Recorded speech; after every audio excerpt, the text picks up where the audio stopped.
esta mañana. ¿Irá algo altamente estimado botarse a la basura hoy, estando en una buena condición? ¿Tiraríamos nosotros algo que está en buena condición a la basura, sea un reloj, un diamante, un anillo con un diamante, algo de oro, o quizás algo muy valoroso? ¿Lo tiraríamos nosotros a la basura y desecharíamos de él? Yo creo que no, ¿verdad? Yo creo que la única razón posible sería de tirarlo a la basura es cuando no sirve, o que si el diamante no es verdaderamente un diamante, o si el oro no es verdaderamente oro, entonces no nos importaría poco. Pero algo de alto valor, yo creo que nadie se atrevería a tirarlo a la basura. Este salmo que vamos a estar mirando hoy se trata de la meditación sobre los hechos poderosos del Altísimo. Es una palabra que se usa también en nuestras Biblias. La meditación durante la angustia. Esto fue la meditación para este salmista en el que vamos a estar nosotros tocando hoy. Y queremos también, hermanos, al mismo tiempo, ¿verdad?, dar inicio a la lectura. Y como este Salmo 77 está comparado con el capítulo 3 de Habacuc, aquí es donde vamos a estar dando inicio a nuestra lectura. Les invito a que se pongan de pie y vamos a buscar en nuestras Biblias a este menor profeta, ¿verdad? No espiritualmente, pero así se le llaman los menores profetas en Habacuc capítulo 3. Está antes de Sofonías, ¿verdad? Está antes de Sofonías y después de Miqueas. Antes de Sofonías y después de Miqueas. Vamos a ir al capítulo 3 y vamos a leer aquí, ¿verdad?, del verso 10 en adelante. Y vamos a ver algo interesante de lo que escribió este profeta, este salmo que fue inspirado por él y que queda aquí para nuestra edificación, para amonestarnos también al mismo tiempo. Es un salmo que es para amonestar al pueblo creyente que somos nosotros. Así vamos a ponernos en pie y leer la palabra del Señor en el nombre del Padre, del Hijo y del Espíritu Santo. Te vieron y te tuvieron temor los montes, pasó la inundación de las aguas, el abismo dio su voz, a lo alto alzó sus manos, el sol y la luna se pararon en su lugar, a la luz de tus saetas anduvieron, y el resplandor de tu fulgente lanza. Con ira hollaste la tierra, con furor trillaste las naciones. Saliste para socorrer a tu pueblo, para socorrer a tu ungido. Traspasaste la cabeza de la casa del impío, descubrieron el cimiento hasta la roca. Horadaste con sus propios dardos las cabezas de sus guerreros, que como tempestad acometieron para dispersarme, cuyo regocijo era como para devorar al pobre encubiertamente. Caminaste en el mar con tus caballos, sobre la mole de las grandes aguas. Oí y se conmovieron mis entrañas, a la voz temblaron mis labios. Pudrición entró en mis huesos y dentro de mí me estremecí. Si bien estaré quieto en el día de la angustia, cuando suba el pueblo, el que lo invadiera con sus tropas. Y aquí está lo precioso. Aunque la higuera no florezca, ni en las vides haya fruto, aunque falte el producto del olivo, y los labrados no den mantenimiento, y las ovejas sean quitadas de la majada, y no haya vacas en los corrales, con todo yo me alegraré en Jehová, y me gozaré en el Dios de mi salvación. Jehová el Señor es mi fortaleza, el cual hace mis pies como de siervas, y en mis alturas me hace andar. Amén. Podemos tomar nuestros asientos. Este es un libro que es comparado, ¿verdad?, con este salmo en el que vamos a estar estudiando, el Salmo 77. Se trata de la angustia, se trata de meditar durante la angustia, se trata de considerar la palabra de Dios durante la angustia. Todos hemos pasado por un tiempo de angustia, aunque quizás se nos haya olvidado hoy lo que se siente cuando uno está angustiado, pero todos hemos pasado por un día de angustia. Y si somos sinceros hoy en esta mañana, sabemos muy bien que solo es Dios el que nos ayuda a poder orar, meditar, reflexionar, servir como se debe en su casa. Solo es Dios el que nos puede ayudar en este caso, si Él quiere.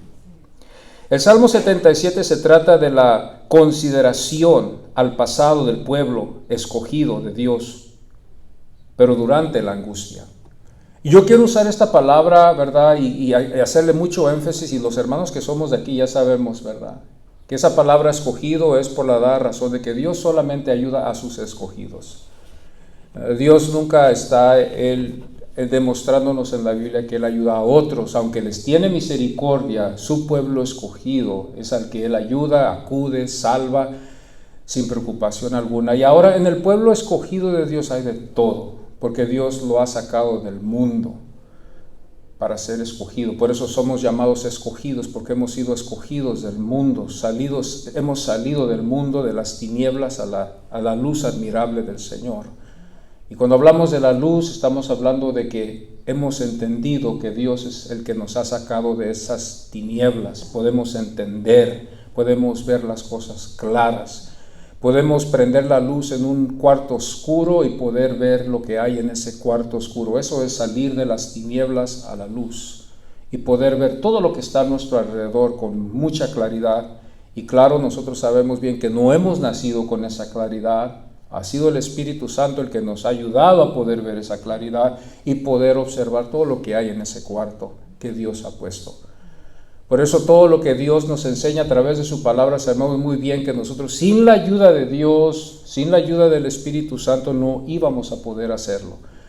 Es imposible, es difícil, no se puede hacer, al menos de que sea Dios el que nos permita, por su gracia, extendernos esa ayuda. Durante la angustia se considera 3 puntos que vamos a estar viendo aquí en este capítulo,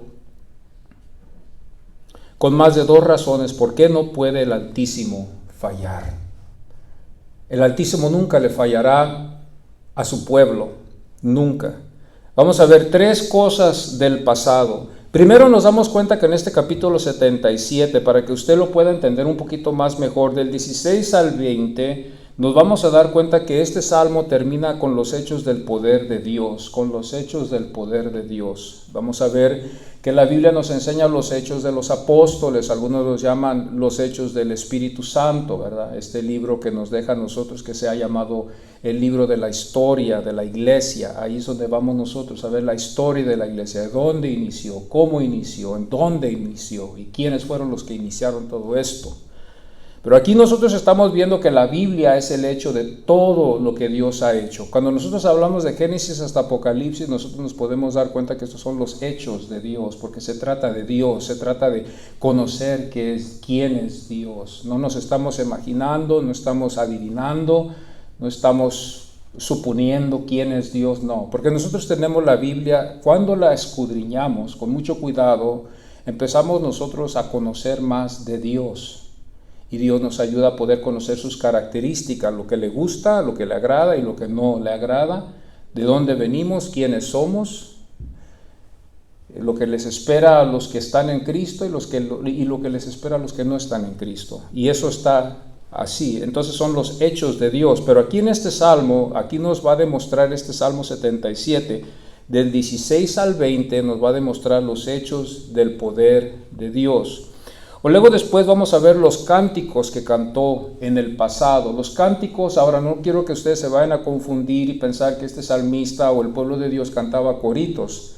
El pueblo de Dios, el himnario de ellos siempre ha sido los salmos. Los salmos aún hasta han sido recomendados por nuestros antepasados, mucho más antes, ¿verdad? Hablando ya más de 200, 300 años de la iglesia, ¿verdad? Reformada, que sería mejor cantarlos en la iglesia que cualquier otro canto o cualquier otro coro. Por eso nosotros aquí en Asamblea de Oración no cantamos coros o no cantamos ciertos cantos que se cantaban antes, por dar razón de que la Biblia nos llama a nosotros a cantar los salmos. Ahora, cada quien tiene una diferente preferencia y una diferente perspectiva en esto.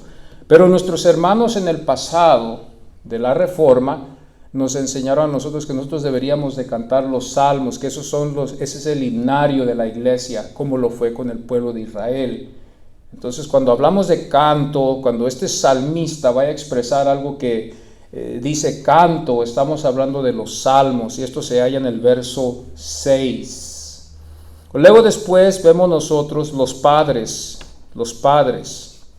Estas son las tres cosas que vamos a ver que consideró él: los hechos del poder de Dios, los cantos, los cánticos que cantó, y los padres que le enseñaron.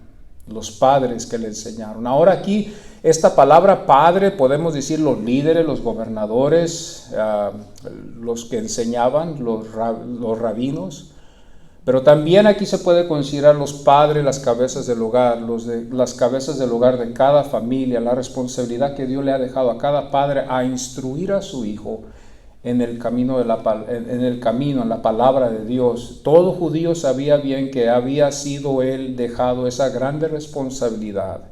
Y aún hasta nosotros como iglesia, como tomamos nosotros algunas costumbres de los judíos, nosotros vemos que nosotros también somos llamados también a enseñar a nuestros hijos en lo mejor posible que se pueda de Dios, para que así después cuando ellos crezcan, ellos puedan acordarse de Dios. Y si Dios en su corazón le ha placido salvarlos y le ha placido a Él tocarlos como a usted y darles fe y darles ese llamado como a usted, se verá.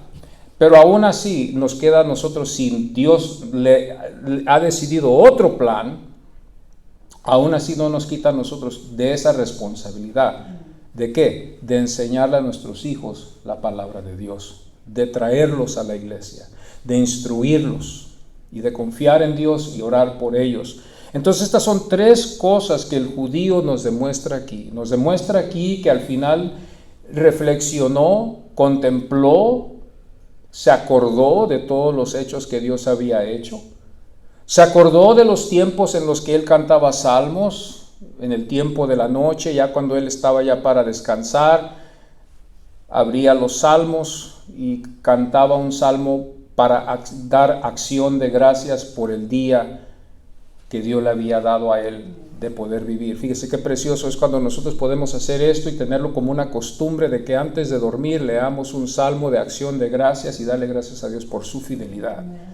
Eso es algo que nosotros deberíamos de siempre tener en mente, ¿verdad? Y considerar. Y también qué bonito es cuando nosotros pudimos tener padres que nos instruyeron y nos trajeron al conocimiento de Dios. Yo sé que algunos en algunos casos no fueron a una iglesia evangélica, pero sus padres les enseñaron de Dios en alguna forma o la otra, pero siempre les enseñaron que había un Dios. Quizás algunos un poquito más, en un más alto nivel, los llevaban de la mano a la iglesia y ahí es donde usted creció, pero usted fue instruido. Y qué bonito es porque ya su padre, su madre o nomás su padre le señalaron el camino que usted debería de tomar. Jehová los había salvado, aunque se miró en un contraste al momento. En un momento de angustia nosotros podemos ver que hay un contraste a lo de la alegría. Cuando nosotros estamos pasando por una angustia es como un contraste, y decir, ¿por qué estoy aquí? ¿Por qué estoy pasando por esto? ¿Qué hice mal? ¿Qué pecado cometí? Normalmente nosotros como humanos, ¿verdad? Así pensamos. Cuando algo mal nos pasa, rápidamente empezamos a examinarnos y decir, ¿qué comí, verdad? ¿Qué pasó? ¿Qué hice? ¿Con quién me acerqué que me contagió con tal enfermedad? Estas son las cosas que pueden a veces pasar. Y a veces cuando cosas vienen a nuestras vidas que causan angustia, que causan desesperación, A veces nosotros empezamos a examinar nuestras vidas espirituales y dónde le fallé a Dios para que Él permitiera que este mal viniera en mi vida. Y empezamos a examinar el corazón, empezamos a ver nuestro pasado, empezamos a reflexionar y empezamos a quizás en ese momento a pedirle a Dios perdón. Y no perdón, digo yo en el sentido muy leve, como se ha dicho antes, sino en el sentido de arrepentirnos. No estoy hablando de perdóname, Señor, que soy débil, disculpa, ¿verdad? Como decir que a veces estamos caminando por un pasillo y de repente no se fijó uno y le dio uno un brazo a otra persona, perdón, ¿verdad? Pero no se arrepiente uno y dice, perdóname, ya no vuelvo más a hacerlo. Nomás dice, perdón, no quise darte ese brazo, ese golpe, ¿verdad? Pero se dispensa uno, se excusa uno del error que ha cometido. No, ese no es el perdón que Dios está hablando. Cuando la Biblia habla de un perdón, Dios está hablando de que tú te arrepientas, que te tires al piso y le pidas a Dios perdón. Por eso el himno que cantamos nosotros hace ratito, que habla de que Dios ayúdame a llorar y a sentirme mal, eso es lo correcto para el pecador. No es perdóname, Señor, no. Es tirarte al piso, pedirle perdón a Dios y ya no más volver a hacer ese mal. Fíjese. Qué tremendo, y solamente con la ayuda de Dios vamos a poder lograr eso, porque sin la ayuda del Espíritu Santo, hermano, no vamos a poder y vamos por naturaleza como lo que somos, ser lo que somos, pecadores. Deuteronomio 32, versículo 7 dice, considerar los años de muchas generaciones. Fíjese bien, si usted va a la Biblia y usted se da cuenta en el Deuteronomio capítulo 32, verso 7, usted se va a dar cuenta aquí de una exhortación que se le da al pueblo a considerar de lo que Dios había hecho. Ahora, en el pasado se nos ha enseñado por nuestros pastores anteriores, ¿verdad?, que en el Antiguo Testamento, como también en la iglesia primitiva, estaban ellos haciendo Biblia. Nosotros ya no estamos haciendo Biblia ya. Nosotros nos queda solamente creer en lo que la Biblia nos enseña. Y de ahí, a base a eso, creer en el que se manifestó en la Biblia. A nosotros no nos queda decir, estamos haciendo Biblia y todavía lo que sigue allá, sigue aquí. A nosotros nos queda solamente creer lo que está allí, predicarlo, y realmente hacernos una examinación. ¿De verdad creo lo que eso pasó? Aunque a veces las cosas se ven muy fuera de lo normal, porque ahora no estamos viendo nosotras cosas como las que han pasado en el Antiguo Testamento. No vemos nosotros que hay un ministro que se pone en el mar y abre el mar para que pase una nación. No vemos nosotros evidencias de que el sol se queda en pausa, ¿verdad?, por quizás un minuto para que el pueblo tenga una victoria, como lo demuestra en el libro de Josué. Y tampoco nosotros nos damos cuenta que hay gigantes que andamos nosotros físicamente peleando y que vemos que uno que no supo mucho lo ha vencido. Aunque hemos visto cosas así, pero no exactamente como está la Biblia. Pero lo creemos. Lo creemos. Porque está en la Biblia, creemos que la palabra de Dios está dando un testimonio que no es un cuento, no es un mito, no es algo que alguien inventó, no, porque Pablo nos ayuda en el caso de que él nos enseña que la Biblia fue inspirada por Dios. Entonces todo fue por Dios y nos lleva a Dios, el autor, el consumador, el que inicia y que termina todo. Él es Dios. Y nosotros estamos nomás en medio. Nosotros nomás, como se los he dicho a ustedes, estamos nomás jugando un lugar aquí. Usted juega un lugar de mujer, de esposa, de madre, de abuela, porque así Dios lo escribió. Dios es soberano y Él sabe tu principio, Él supo antes de tu principio, Él supo todo y Él te dejó a ti hacer así. Así es como Dios lo mandó a hacer. A mí me hizo hombre, me predestinó, me llamó para ser un pastor, aunque no soy perfecto, y aquí nadie hay perfecto, nadie califica para ser pastor, porque todos somos hombres y todos somos pecadores delante de Dios, pero así Dios le ha placido escoger así a hombres, así de tal característica. No hay hombre bueno, nunca lo ha habido, el único que fue bueno fue Cristo. Él es el único que llega a ser Dios, porque Él es Dios. De la misma naturaleza y de todo. Pero aquí nos damos cuenta que Deuteronomio 32:7 dice, considera los años de muchas generaciones. Acuérdate, dice la Biblia. No te acuerdes de tu testimonio pasado, de lo que Dios hizo. Estoy muy equivocado en pensar yo, en decir, me voy a acordar del milagro que Dios hizo en el pasado porque yo sé que Dios lo hará otra vez. No, eso no es lo que la Biblia te está enseñando, hermano. La Biblia te está enseñando en que confíes en lo que Dios ha hecho ya y de lo que está escrito, punto. Yo sé que muchos de nosotros pensamos que es reflexionar en las victorias pasadas. No, no, no. La Biblia te está enseñando aquí al pueblo que estaba haciendo Biblia para dejárnoslo a nosotros de amonestación, de ver el testimonio que da la Biblia de un Dios tan poderoso que existe, que vive, que ha auxiliado a su pueblo. Por eso nosotros los hermanos, los cristianos, creemos que es válido decir salvo y salvo soy. Si es Dios el que me ha salvado, no hay nada que yo pueda hacer menos, no hay nada de lo que yo pueda hacer más, porque al final de cuentas yo sé y estoy consciente de que yo no puedo sostenerme si no es por la gracia que Dios me ha dado. Es por su bendita gracia que podemos nosotros estar en pie. Si hago o no hago, si soy en verdad salvo, estoy seguro que yo me voy al cielo. No se trata de perfecciones, no se trata de cumplir en tantas cosas, no se trata de no cumplir en tantas cosas, se trata de ser verdaderamente el pueblo de Dios para que Dios te salve al final de cuentas. Y que seas salvo y que estés con Él por toda la gloria, para siempre. Dice el Señor que en ese día muchos le dirán, Señor, Señor, porque sí, claro, va a haber muchos que van a conocerlo. Y van a decirle, Señor, yo hice esto, Señor, yo hice lo otro. Y el Señor les va a decir, yo nunca los conocí, no sé quién son. Yo no estoy comprometido con ustedes. Yo nomás estoy comprometido con los que en verdad me conocen. Con los que en verdad me conocen y saben quién soy. Un ministro una vez me espantó cuando dijo que él dio un testimonio de una experiencia que él tuvo. A la experiencia a la que él dio, dije yo me quedé espantado en lo que él dijo que Dios le dijo a él. Quedé espantado. Bueno, de la oración a la meditación, a la cuestión que llevó a la consideración, a la revelación, para hallar consuelo en su alma.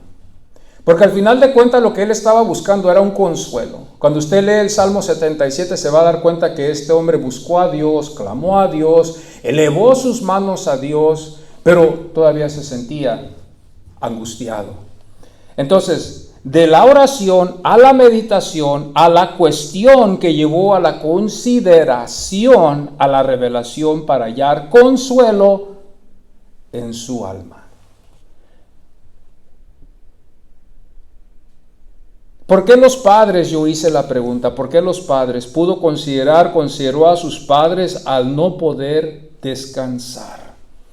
No pudo descansar, se sintió angustiado, oró. Usted sabe, durante un tiempo de angustia, me puedo recolectar porque no hace mucho tiempo, hace como 2 semanas, me sentía angustiado por el dolor que sentía en mi barriga. Toda la noche sentí, desde que llegué del trabajo a las 3 de la tarde me empezó un dolor de barriga y quizás yo le echo la culpa a lo que tenía en la lonchera, quizás fue algo allí, no sé, yo siempre como lo mismo, soy de rutina, siempre es lo mismo para cuidarme, pero ese día yo comí algo que no me quedó bien, no me cayó bien. Pero a lo que quiero decirles hoy en esto, que todo con el dolor que tenía en la barriga, en la panza, dije yo ya no puedo. Mi esposa dijo quizás es algo muy serio, dice, quizás es algo muy serio, te voy a tener que llevar a la emergencia, llévame, porque yo no puedo concentrarme en lo que en lo que voy a hacer. Sí puedo hacerlo si no la tuviera, pero como ella estaba allí y es mi ayuda idónea, pues vamos. Y me llevó, me vestí bien, ¿verdad? Estaba haciendo un friazo, ese día era una temporada donde había caído mucho frío este año. Y me llevaron y cada hora aumentaba más el dolor y más el dolor y más el dolor. En un momento de angustia, hermano, yo no tenía las fuerzas de orar.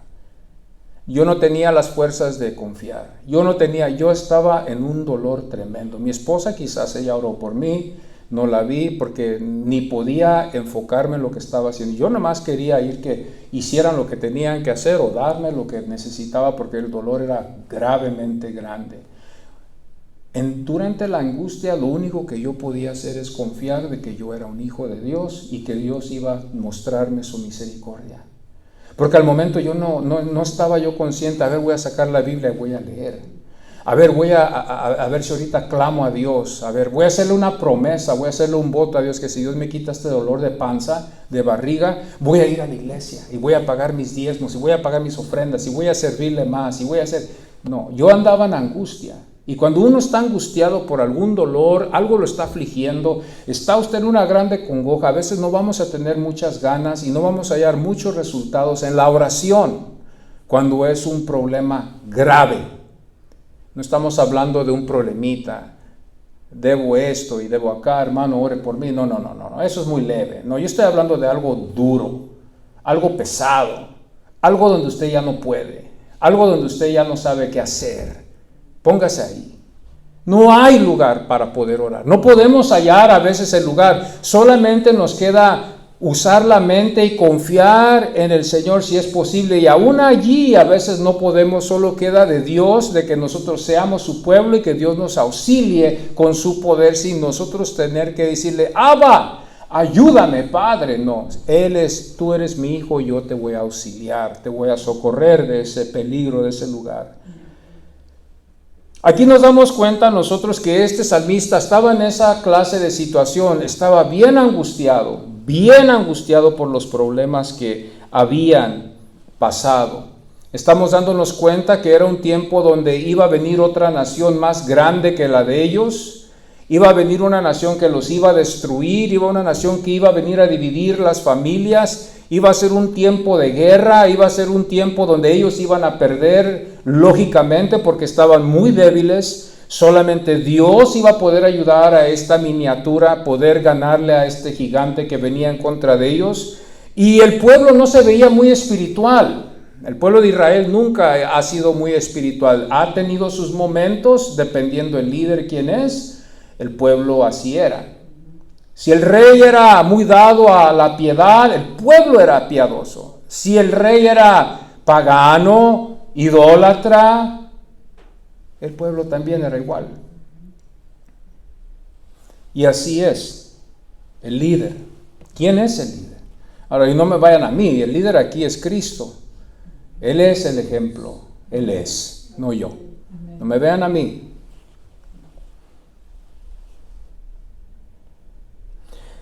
Nos damos cuenta que los padres llegan a la luz y habla él de sus padres. Cuando nosotros vemos este salmo, si vamos aquí rápidamente, no quise, pero voy a tener que ir al Salmo 77 y démonos cuenta, mire, usted nomás escuche lo que vamos a leer. Dice el verso 1, con mi voz clamé a Dios y a Dios clamé y Él me escuchará. Fíjese cómo estaba él aferrado. Al Señor busqué en el día de mi angustia, alzaba a Él mis manos de noche, sin descanso, mi alma rehusaba consuelo. Me acordaba de Dios y me conmovía, me quejaba y desmayaba mi espíritu. Y luego nos deja un Selah para que meditemos en él un poquito. Este Selah no se puede hacer al menos de que estudiemos el Salmo y entonces vamos a poder entenderlo un poquito mejor. El verso 4 dice, no me dejabas pegar los ojos, o sea, perdió el sueño, no podía dormir. Dios es el soberano. Si perdemos el sueño en la noche, Dios sabe por qué hemos perdido el sueño. Le llamamos insomnia, ¿verdad? No puedo dormir, no puedo descansar. ¿Qué será? ¿Era problemas quizás, como sea? Dios es soberano y Él sabe por qué razón Él permite estas cosas. Este hombre pasó por lo mismo. No podía pegar los ojos, no podía descansar, no podía dormir. Había orado, había quizás tratado de hallar ese alivio y no pudo. Consideraba los días desde el principio, los años de los siglos. Me acordaba de mis cánticos de noche, fíjese bien. Meditaba mi corazón y mi espíritu inquiría. Con mucho cuidado y mucha delicadez empezó él a examinarlo con mucho cuidado todo lo que él hacía. Los cantos de acción de gracia, los salmos que él cantaba, estos salmos eran de acción de gracias, dándole a Dios gracias por las ayudas que Dios le había dado, por considerarlo en sus trabajos y en sus relaciones con los que él tenía relación, en el trato que él tuvo, como el trato que él dio, como el trato que él recibió de la gente, y cómo él pudo llegar a la casa y descansar y decir y elevar sus manos y cantar un salmo y decirle: gracias te doy, Señor, porque tú has sido bueno conmigo, tu fidelidad es para siempre, tú eres fiel. Hoy me has fallado, pero nunca me has fallado, hoy no me has fallado. Pero nos damos cuenta que en esta noche de angustia no pudo cantar esos cantos. Sería él un hipócrita, sería absurdo cantar algo que no es. Y en realidad, hermanos, vemos aquí una sinceridad en el creyente por decir: ¿por qué voy a dar gracias por algo malo? Aunque nosotros hemos sido enseñados así, de darle gracias a Dios aún en las buenas y en las malas. Aquí nos damos cuenta que este salmista da gracias a Dios, pero en este momento no pudo hallar el lugar de darle gracias a Dios porque estaba él en angustia. Él estaba en angustia. Quizás a veces hay casos así que, porque estamos pasando por una situación tan difícil en nuestras vidas, sea en el hogar, sea económicamente, sea físicamente, sea espiritualmente, sea en el trabajo, sea mundial, como haya sido, a veces no hallamos nosotros la energía de poder darle gracias a Dios o el lugar de darle las gracias a Dios como se merece. Aunque la Biblia nos exhorta a darle gracias a Dios, pero este salmista nos demuestra que no. Y aquí nos damos cuenta nosotros que dice: consideraba los días desde el principio, los años de los siglos. Me acordaba de mis cánticos de noche, meditaba en mi corazón y mi espíritu inquiría. Y luego aquí empieza lo más precioso, después, lo que sigue después en los otros versos. Pero no voy a ir ahí hasta ahorita, más después. El Salmo 44:1 dice: hemos oído, nuestros padres nos han contado. El Salmo 44 verso 1 dice: hemos oído, nuestros padres nos han contado. Nos damos cuenta que los padres tomaron la iniciativa, tomaron ese lugar de enseñarle a sus hijos que Dios estaba con ellos y que ellos eran el pueblo de Dios. Ellos daban testimonio de la maravillosa forma en cómo Dios los sacó de Egipto, cómo Dios abrió el mar rojo, cómo Dios los alimentó en el desierto, cómo Dios los pastoreó en el desierto por 40 años, cómo Dios produjo agua de una roca, de una peña, porque así Dios quiso, o si no se hubieran muerto allá en el desierto. Esta es la historia de Israel. Esta es la historia en la que hasta la fecha hoy cualquier judío que usted hable o toque estas cosas, ellos saben muy bien y se sienten ellos muy orgullosos en un sentido, en un buen sentido, orgullosos de que ellos son el pueblo de Dios, supuestamente. Digo supuestamente porque usted sabe bien que no son, porque no creen en Cristo Jesús. Y Cristo Jesús es como Dios, no es como, es Dios. Es Dios.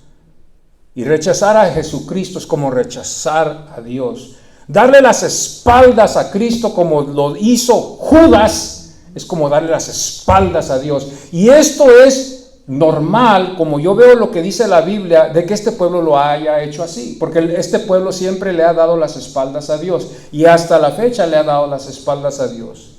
En asumir y en creer que ellos son el pueblo de Dios. Y no necesitan a un mediador, no necesitan un sacrificio, no necesitan ellos ser perdonados. Jesucristo no es el camino, la verdad y la vida para ellos. Pero con todo cae en acuerdo. Cuando tú lees la Biblia, todo cae en su lugar. El sacrificio, la vida de Cristo.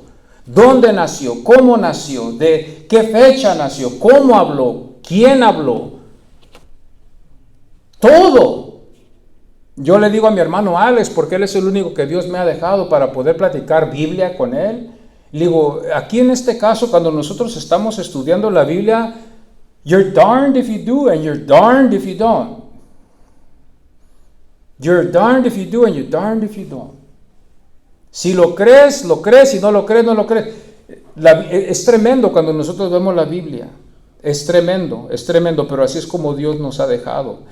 Y en el Salmo 44:1 dice: hemos oído a nuestros padres, ellos tomaron el lugar de ser padres, de instruir a sus hijos en la ley, en la palabra de Dios, de darles el testimonio de que Dios los había ayudado, que Dios los había pastoreado en el desierto, que Dios había estado con ellos, hermanos, en ese tiempo, abriendo el mar rojo, derrotando a los egipcios, haciendo todos los milagros que hizo por medio de Moisés y de Aarón. Por eso vemos después al final de este salmo que vemos ahí el nombre de Moisés y de Aarón, como Dios usó a dos hombres y como Dios usó también a su creación para encaminar a este pueblo como un buen pastor en el desierto, en un lugar donde ellos ni conocían. Por eso ellos consideraban a Dios como un pastor, porque cuando ellos estuvieron en el desierto, ellos no conocían ese lugar. Dios los dirigió en una forma maravillosa.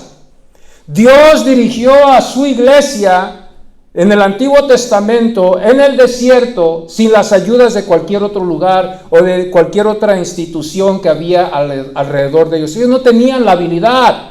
Ellos eran como ovejas, mudos y tontos. No tenían ellos la capacidad. Pero en la eternidad, desde la eternidad, Dios había ya decretado un pueblo así, de dirigirlos por su espíritu en el desierto y demostrar su glorioso poder para dejarlo ahí archivado para nuestra edificación y para el testimonio de saber que Él es Dios. Hermanos, es mejor no haber sabido la Biblia, es mejor no haber conocido estas cosas, porque entre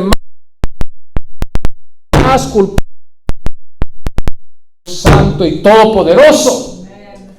Pero si no leemos la Biblia, también estamos culpables de perdernos por toda la eternidad. Y aquí es donde yo le digo a mi hermano Alex, si no leemos la Biblia estamos condenados, porque nunca vamos a conocer a Dios, a Cristo.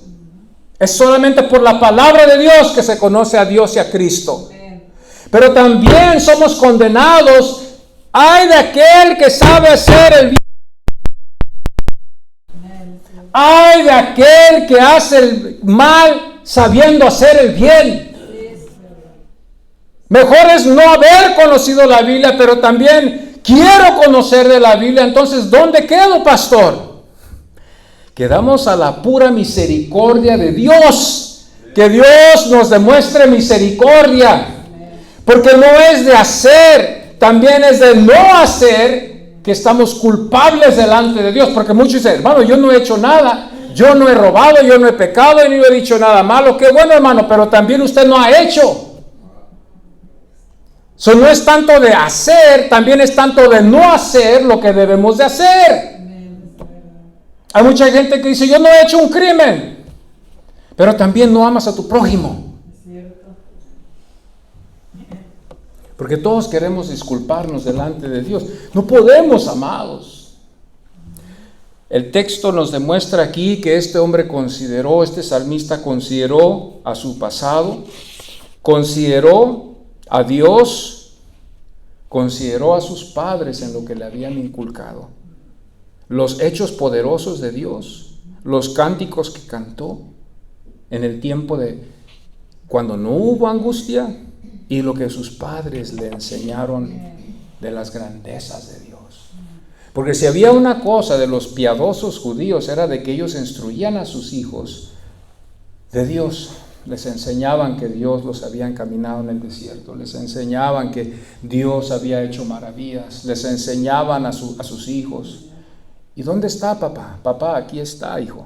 Y ellos aprendían, memorizaban la palabra, cantaban salmos. Esta es una iglesia muy cristiana. Muy cristiana. Consideró que con mucho cuidado por la noche, por las vigilias, inquiría. Consideró con mucho cuidado por la noche, por las vigilias, inquiría. En la noche inquirió, meditó, estuvo examinándose, estuvo viendo su vida espiritual. No pudo dormir, hermano. ¿Qué más quedaba, verdad? Cuando uno no puede dormir, nada más está piense y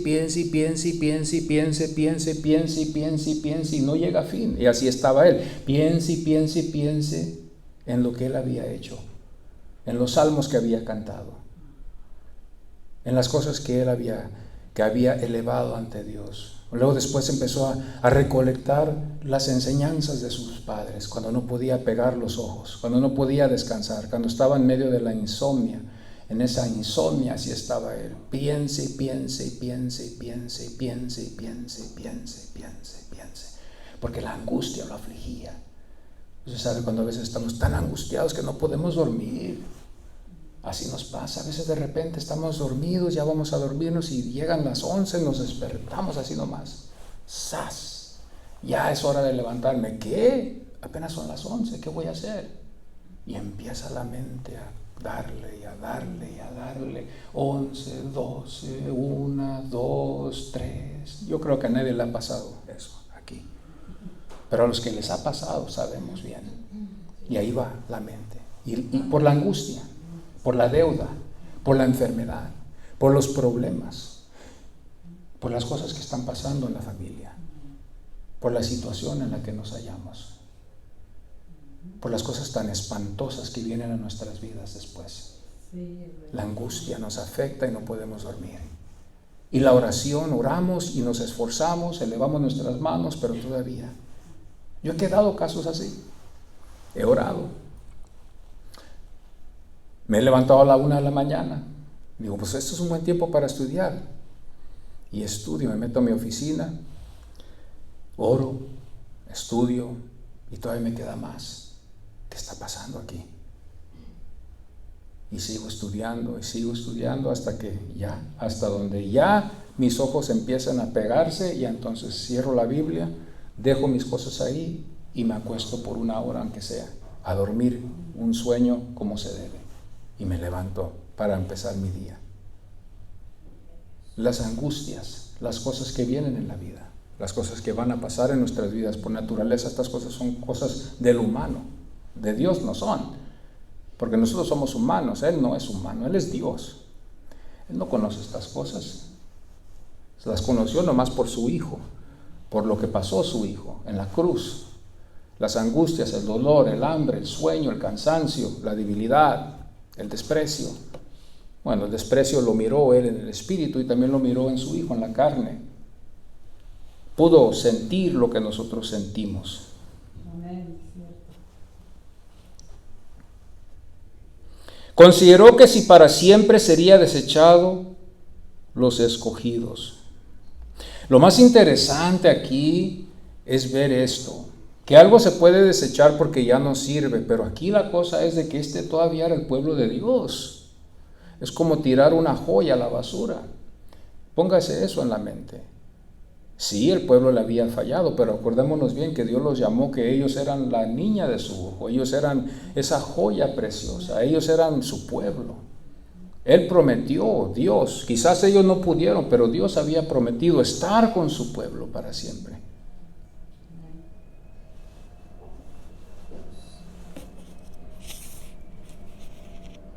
Hay algunas palabras que rápidamente quiero ver aquí, ya me levantaron la mano. Cuando nosotros vemos estos versos, nos damos cuenta en el verso 7, desechará el Señor para siempre y no volverá más a sernos propicio. La palabra propicio significa favorecer. Este pueblo era el pueblo favorecido de Dios, pero aquí estamos hablando de un cambio. Después nos damos cuenta nosotros en el 8 dice, ¿ha cesado para siempre su misericordia? ¿Se ha acabado perpetuamente?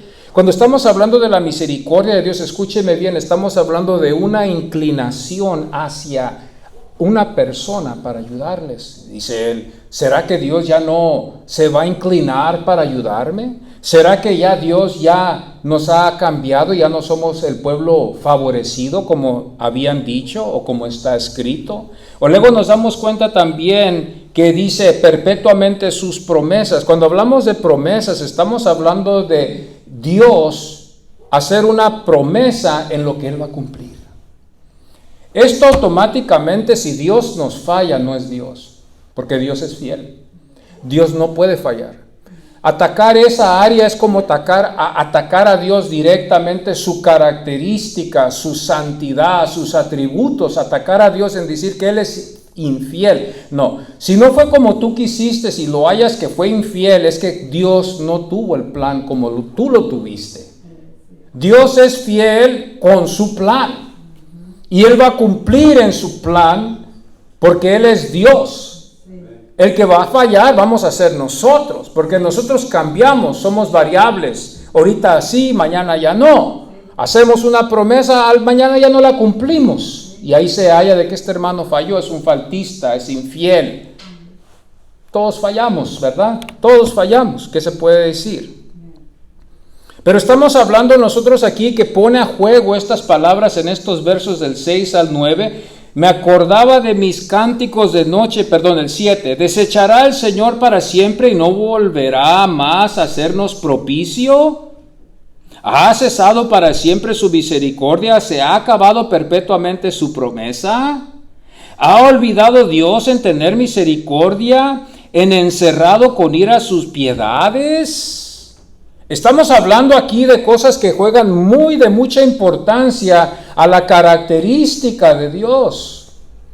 Es como hacer una evaluación de una persona y evaluarlo de su testimonio. Y decir, este es así, y llegar a la conclusión, eres infiel. No califica él. Es hacerlo así, algo en una forma, mirar a Dios y ver, ya se ha acabado todo lo que Él ha prometido. Por eso Dios es fiel, amados hermanos, aunque nosotros seamos infieles, aunque nosotros no cumplamos, no dándonos el lugar de hacerlo así, pero si lo somos, Dios es fiel. Pablo hubiera sido ignorante quizás si hubiera dicho, si tú eres infiel, Dios es infiel contigo. No, dice, aunque nosotros seamos infieles, Dios sigue siendo fiel. Dios sigue siendo fiel porque Él es Dios. Y Él va a cumplir todo lo que Él ha dicho y lo que Él va a hacer. Me puse yo a pensar en esto y no puedo yo con 30 minutos. Quise, pero no puedo. Disculpen, ni modo. No podemos nosotros, amados hermanos, poner a Dios así en este lugar. Lo que Dios dice, Dios es, y Dios habla. Dios es grande. Amén. Aleluya. Dios es todopoderoso. Él merece toda la gloria, toda la honra en todo lo que nosotros hacemos. No vale del hombre. Dice la palabra de Dios que en vano trabaja el hombre que trabaja y que es sin Dios. En vano trabajamos. Tiene que ser Dios el que está en el plan. Tú puedes hacer muchas cosas. Yo puedo hacer muchas cosas en la iglesia. Quiero hacer esto. Mira, hermano, todo pastor, apenas hace como 20 años cuando entré yo en este pastorado, quizás menos, un poquito menos. Todos entramos con una visión. Queremos una iglesia de 300, 400 miembros. Queremos una grande iglesia que nos escuche hablar la palabra de Dios. Pero si no es el plan de Dios, nomás es así, así quedará. Y puede ser el hombre más santo, más bueno, más dado a Dios, bien consagrado, como también puede ser lo contrario. Hay algunos que tienen millones. Y hermano, yo no soy nadie para juzgarlos. Nadie. Pero no son lo que dicen que son. Y tienen miles. Tienen mansiones. Tienen congregaciones tremendamente que yo podía codiciar los que tienen ellos y decir, wow, me gustaría tener ese ejército yo. Pero es a quien Dios le place al dárselo así. Si a Dios le place, Dios te lo dará y qué bueno. Pero si Dios quiere nomás darte 4 y así para toda la vida tener 4 ovejas hasta que se acabe y ahí cierras, hasta ahí quedó. Es lo que Dios quiere, hermano. Es el plan de Dios. Y Él no tiene ninguna culpa si nosotros fallamos o no fallamos, porque podemos fallar. A eso no podemos culpar a Dios, porque Dios es santo, santo y santo. Toda decisión, todo lo que Él hace, lo hace en su santidad, sin ninguna contaminación de pecado. Mire, hermano, a veces nosotros podemos estar en la iglesia con el propósito de recibir de Dios. Yo sé que si yo doy 20, Dios me va a dar 100. Shame on you. ¿No te da pena decir eso? Porque tú ya lo estás haciendo con una intención mala. Nunca digas eso. Tú da sin tener la intención de que Dios te va a dar. Porque ahí es donde vemos el pecado en el corazón mío. Ahí es donde veo yo que yo soy pecador. Dios no lo hace así, hermano. Dios no dice yo voy a invertir 100 porque yo sé que voy a agarrar miles. Dios puede invertir todo como lo invirtió con su Hijo, en enviarlo aquí a morir en la cruz del Calvario para salvar un mundo a los que estaban en el mundo, perdón. Porque ya si hubiera salvado al mundo, entonces ya fracasó, porque no salvó a todo el mundo, o no ha salvado a todo el mundo. Ya Dios ya fracasó. Él vino a salvar a los suyos, a los escogidos, a su pueblo, a los que creyeron en Él, a los que ayudó Dios para darles fe. Una de las cosas que el Evangelio de Juan siempre nos demuestra a nosotros, la fe, creer, y su pueblo no creyó. Deuteronomio 32:7 dice: acuérdate de los tiempos antiguos, considera los años de muchas generaciones, pregunta a tu padre y él te declarará, a tus ancianos y ellos te dirán. Aquí vimos en la enseñanza de este salmo fue los padres que enseñaron, los cánticos que cantó el salmista y los hechos de Dios que él hizo. Los padres, los cánticos y los hechos al final. ¿Para qué? Para traer consolación a su corazón. Dios no puede cambiar, Dios no puede mentir y Dios no puede pecar. Dios no puede cambiar, Dios no puede mentir y Dios no puede pecar. Dios es santo, santo, santo. Bendito sea el nombre del Señor.